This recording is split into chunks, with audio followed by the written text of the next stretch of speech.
राम राम भाई सारे भाई, आपका भाई सुंदर दिनोदिया और आप देख रहे हैं अपना चैनल स्टार सुंदर न्यूज। फिलहाल भिवानी बैठा हूं और आप देखते होंगे आज जो है ज्ञापन सौंपा है कामरेड ओम प्रकाश ने, और भी जो हैं इनके साथी मौजूद थे। किस मुद्दन लेके कि भाई जो इजराइल है और अमेरिका है, देखो कौन सा देश की बात कर रहे हैं, इजराइल और अमेरिका दोनों मिलके जो फिलिस्तीन है उनके साथ झगड़ा कर रहे हैं। जो उनकी जमीन है वो कब्जाना चाह रहे हैं। और कामरेड देखो उन तीनों का है कि भाई ये जो मामला है ये बंद हो और उनके ऊपर अत्याचार ना हो। अब पूरी की पूरी जो बात है वो कामरेड ओम प्रकाश बताओगा। आखिर ये पूरा मामला क्या है, आखिर इतनी दया जो फिलिस्तीन है उनके लिए जो यह दया है, दया भावना है, वह क्यों, तो आज वो बात करवाएंगे। फिलहाल जो है भाई बारिश का मौसम है और ठंडा ठंडा मौसम है, लेकिन कामरेड ओम प्रकाश जो है गर्म हो रहा है क्योंकि ज्ञापन सौंपा है ताज़ा ताज़ा। और जो ताज़ा ज्ञापन सौंपा तो पसीने भी आ रहे हैं और जो गर्मी है वह भी जोरों से है। लेकिन मौसम ठंडा है फिर भी पसीने किमी तो गर्मी का पसीना और किमी भीतरता है जो इजराइल और अमेरिका लेके। जी राम राम कामरेड जी। राम राम जी। आईएन आपके सुंदर स्टार का स्वागत है। बाकी आप भूल जाओ मेरा चलन है।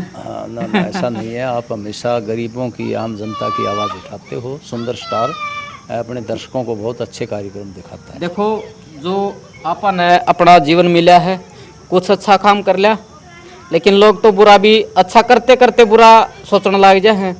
हमें तो अपना हरियाणा की आवाज़ उठावा हाँ, और आप दूसरे देश पूछ गए। रोक लगाओ, इजराइल का ईरान पर हमला नहीं चलेगा, नहीं चलेगा, नहीं चलेगा।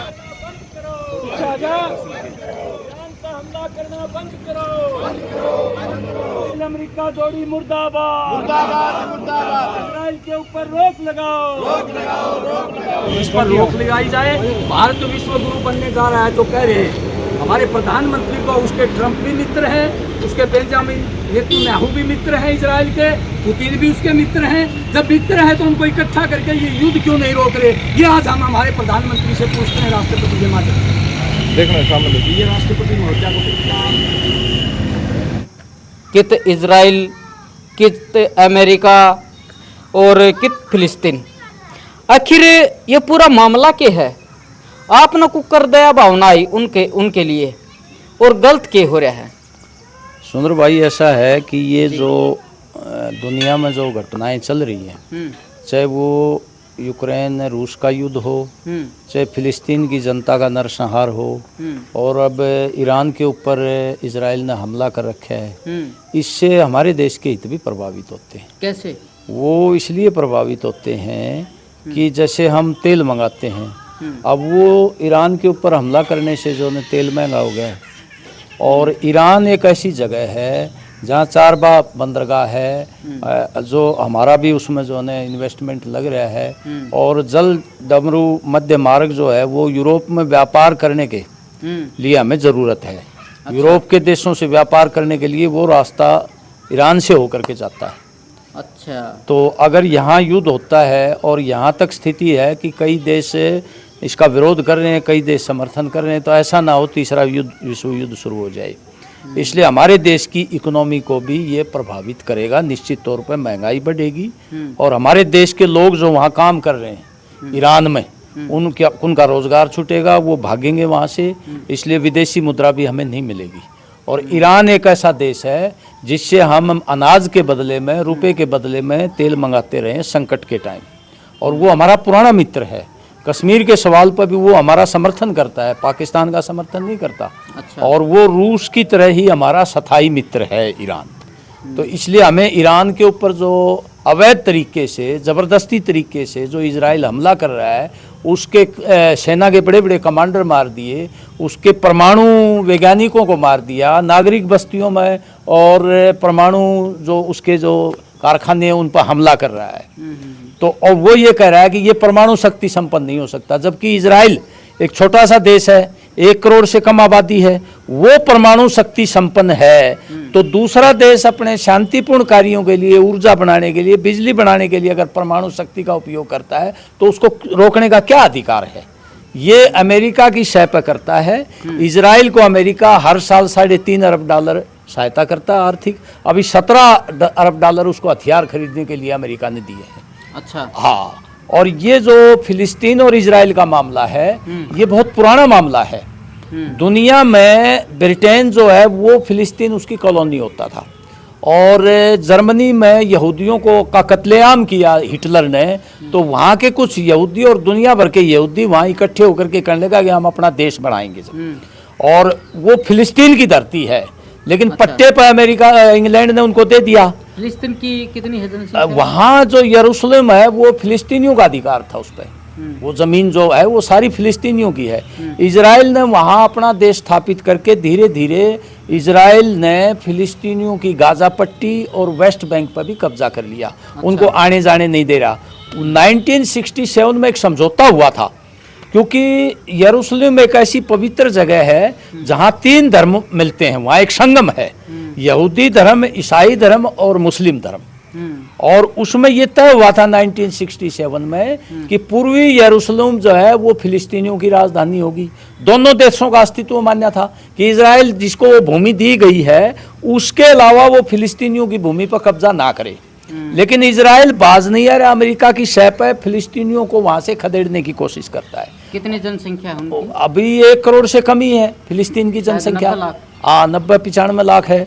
और अब 2 साल से, ये अक्टूबर 2023 में इजराइल ने हमला किया था। कुछ आतंकवादी कह लो या ये कह लो कि भाई फिलिस्तीनियों का हक, जायज़ हक इजराइल मान नहीं रहा, उसमें कुछ आतंकवाद भी फिर स्वाभाविक है, मिलिटेंट पैदा हो जाते हैं जब किसी को आप लगातार दबाओगे। उन्होंने फिलिस्तीनियों के अत्याचार के विरोध में इजराइल में हमला कर दिया। उसके बदले में इजराइल ने, हम उसको ठीक नहीं मानते, वो भी गलत है, किसी देश में इस तरह से हमला करना ठीक नहीं है, लेकिन उसके बाद इजराइल ने बहुत बम्बारमेंट किया है।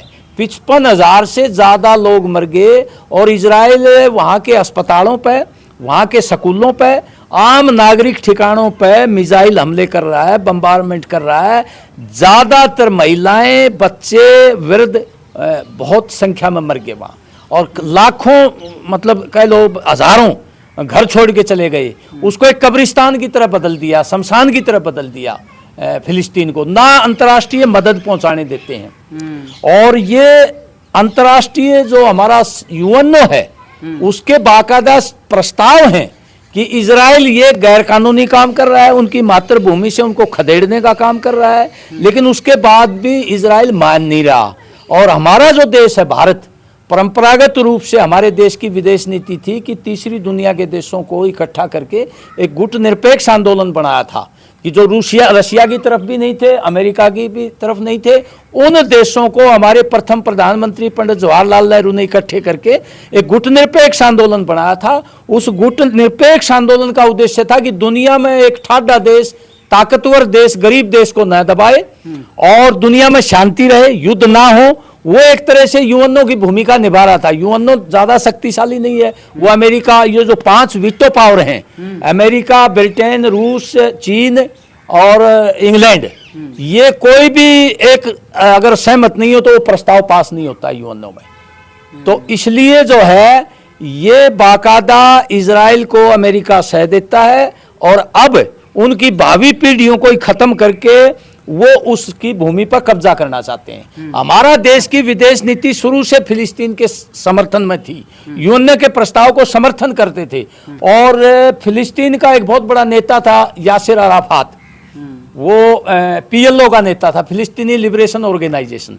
वो शांति प्रिय आंदोलन करके उसने बाकायदा शांति समझौते करके ये तय किया था कि पूर्वी यरूशलेम जो है वो फिलिस्तीनियों को दिया जाए और उनकी गाजा पट्टी और जो वेस्ट बैंक है उसको खाली किया जाए। और वो हमारे देश में भी आता था। हमारे देश की प्रधानमंत्री इंदिरा गांधी को अपनी बड़ी बहन मानता था। हमारा देश शुरू से फिलिस्तीनियों की जायज मांगों के लिए समर्थन करता था। लेकिन वर्तमान जो सरकार है उसने पुरानी विदेश नीति बदल करके इजराइल के साथ सामरिक संबंध बना लिए, व्यापारिक संबंध बना लिए, और इजराइल हमारे को जो पैलेट गन है और आंखों में जो रबड़ की गोलियां वो सप्लाई करता है, जिसको आंदोलन दबाने के लिए हमारी सरकार इस्तेमाल करती है। तो ये ठीक नहीं है। और हम ये कहना, हिंदू भी हैं? नहीं, हिंदू बहुत कम होंगे, बहुत कम संख्या है वहाँ हिंदुओं की, हिंदू ज्यादा नहीं है वहाँ पर, न के बराबर है।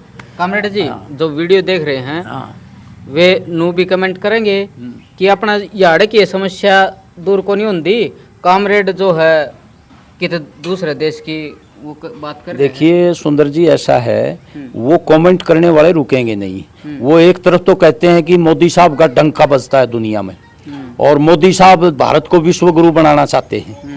तो ये जो समस्या है ना ईरान की, फिलिस्तीन की, ये हमारे को भी प्रभावित करेगा अगर युद्ध नहीं रुका ईरान के साथ। भारत पर असर पड़ेगा? हाँ बिल्कुल, आर्थिक तौर पर महंगाई बढ़ेगी, तेल महंगा होगा, और जो ये जो मध्य मार्ग है ईरान से होकर के यूरोप में व्यापार करते हैं, ये व्यापार हमारा खत्म हो जाएगा, और हमारे को विदेशी मुद्रा जो एक्सपोर्ट करते हैं वो मिलनी बंद हो जाएगी। आर्थिक तौर पर महंगाई बढ़ेगी, तेल महंगा होगा, और दुनिया में जो हमारे जो नौजवान वहाँ ईरान में गए हुए हैं नौकरी करते हैं वो भी भारत में वापस आ जाएंगे, अच्छी खासी विदेशी मुद्रा वो लेते हैं। और ईरान ने, मैंने जैसे पता, हमेशा हमारा समर्थन किया है, अनाज के बदले में, रुपए के बदले में हमको तेल दिया है, अमेरिका के मना करने के बाद भी।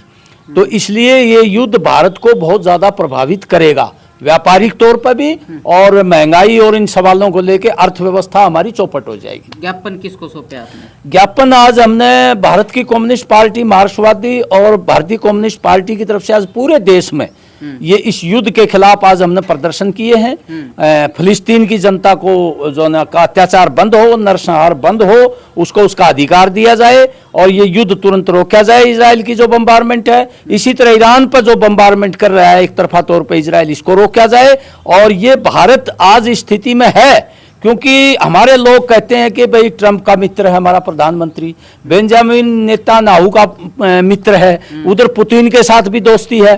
तो फिर हमारे प्रधानमंत्री ये कोशिश क्यों नहीं करते कि भाई दुनिया के जो तमाम प्रगतिशील देश हैं, जो यूएनओ की बात मानते हैं, विकासशील देश हैं, गुटनिरपेक्ष आंदोलन के सदस्य रहे हैं, एक समय में भारत भी गुटनिरपेक्ष आंदोलन का जो अध्यक्ष होता था, उन सब से बातचीत करके इसको क्यों नहीं रोका जा रहा। और ये पश्चिम एशिया में एक तरह से अमेरिका के हथियार बिकेंगे यहाँ, और चीन और पाकिस्तान और ये इंडिया, इनको भी वो लड़ाएगा और अपने हथियार बेचेगा। उसको आज वो फंसा हुआ है, उसकी इकोनॉमी संकट में है, वो चाहता है कोई एशिया में युद्ध हो जाए, तीसरा विश्व युद्ध, और मेरे हथियार बिकते रहें और मुझे फायदा हो जाए, इनकी अर्थव्यवस्था तहस नहस हो जाए। इसलिए भारत सरकार को उसमें महत्वपूर्ण मानते हुए योगदान देना चाहिए, दुनिया के देशों के साथ बात करके इस युद्ध को तुरंत समाप्त करवाना चाहिए। क्योंकि ये जो फिलिस्तीन के प्रति जो ईर्ष्या एक तरह से इजराइल की है, वो धर्म आधारित है। यहूदी धर्म और इस्लाम के बीच में जो कट्टरता पैदा की जा रही है, उसी का नतीजा हमारे यहाँ जो ने एक धर्म की कट्टरता बढ़ाई जा रही है। तो इसलिए इजराइल के साथ वो हिंदू और यहूदी की दोस्ती बढ़ाने का काम किया जा रहा है, ये हमारे देश के लिए खतरनाक होगा। तो जो ज्ञापन सौंपा है प्रधानमंत्री को सौंपा? नहीं, ये हमने सौंपा है, राष्ट्रपति जी को सौंपा है, जिला उपायुक्त के माध्यम से हमने मांग करी है राष्ट्रपति जी से कि आपकी सरकार पर दबाव डालो, आप अपने प्रभाव का इस्तेमाल करो कि वो पुरानी विदेश नीति को छोड़ करके आजकल अमेरिका के साथ जो ना रणनीतिक साझेदारी कर रही है, ये हमारे देश के हित में नहीं है। ये इसलिए हमने कहा कि तुरंत ये युद्ध बंद होना चाहिए और विश्व में शांति होनी चाहिए, ताकि हमारी अर्थव्यवस्था प्रभावित ना हो, हमारे लोग जो ईरान में गए हुए उनका रोजगार ना छूटे, वहां भी शांति कायम हो। शांति कायम। हाँ, तो भाई आपा न कही थी कि पूरा का पूरा जो मामला है वो कॉमरेड ओम प्रकाश बताओगे, तो आपने सुनी होगी। अगर आपका समझ में आई है तो कमेंट बॉक्स में जो अपनी राय जरूर दे दियो। और कॉमरेड ओम प्रकाश ने आज जो है ज्ञापन भी सौंपा है। लगभग कितने जने थे जी जो ज्ञापन सौंपा है? ऐसा है जी, दोनों पार्टियों के मिला के 100 के करीब हमारे साथी थे, थे। और बहुत शॉर्ट में हमने ये किया है। क्योंकि आज पूरे देश में विरोध प्रदर्शन था। तो जागरूक लोग हम आने वाले समय में भी चाहेंगे कि जो शांति प्रिय लोग हैं, जो युद्धों के खिलाफ हैं, जो एक कमजोर देश को दूसरा शक्तिशाली देश दबा रहा है, ये मानवता के विरुद्ध है, उसको लेकर के आने वाले टाइम में शांति प्रिय लोग जो युद्धों के खिलाफ हैं और भी जो है वो इस आंदोलन को आगे बढ़ाएंगे। ये विश्व में शांति का आंदोलन है। अगर युद्ध होते रहेंगे तो मानवता खत्म हो जाएगी। हमें हर कीमत पर युद्धों का विरोध करना चाहिए और परमाणु शक्ति का प्रयोग युद्धों के लिए किया जाता है, ये और भी मानवता के लिए खतरनाक है।